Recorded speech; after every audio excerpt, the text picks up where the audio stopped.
అందరికీ నమస్కారం. Welcome back to my channel. ఈరోజు మనం ఎంతో రుచిగా కరకరలాడే పొట్టు మినపప్పు గారెలు చేసుకుందాం. చాలా సింపుల్గా మొదటి నుంచి చివరి వరకు ఎలా చేశానో ఈ వీడియోలో చూపిస్తున్నాను. మరి లేట్ చేయకుండా గారెల ప్రిపరేషన్ స్టార్ట్ చేద్దాం. ముందుగా పొట్టు మినపప్పును తీసుకున్నాను. ముందు రోజు రాత్రి నానబెట్టుకున్నాను. ఇక్కడ మా అబ్బాయి హెల్ప్కి వచ్చాడు.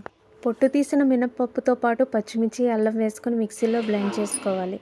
మిక్సీని ఒకేసారి ఎక్కువసేపు నడపకుండా మధ్య మధ్యలో పల్సిస్తూ బ్లెండ్ చేసుకోవాలి.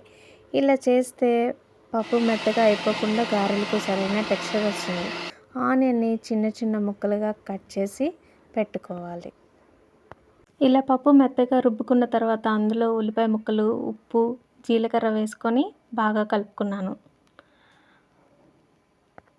ఇప్పుడు గారెలు వేయటానికి బాండీలో నూనె పోసి బాగా వేడి చేసుకున్నాను. ఇప్పుడు చేతికి కొద్దిగా నీళ్లు తడుపుకొని పిండిని తీసుకొని కవర్ మీద గారెలాకారంలో చేసుకున్నాను. వేడి నూనెలో ఒక్కొక్కటి గారెలు వేసుకొని రెండు వైపులా బంగారు రంగులోకి వచ్చే వరకు వేయించుకున్నాను. అంతే, మన కరకరలాడే పొట్టు మినపప్పు గారెలు ఎంతో రుచిగా రెడీ అయ్యాయి కదా. మీరు కూడా తప్పకుండా ఇలా చేసుకొని చూడండి. నచ్చితే లైక్ చేసి సబ్స్క్రైబ్ చేయడం మర్చిపోవద్దు.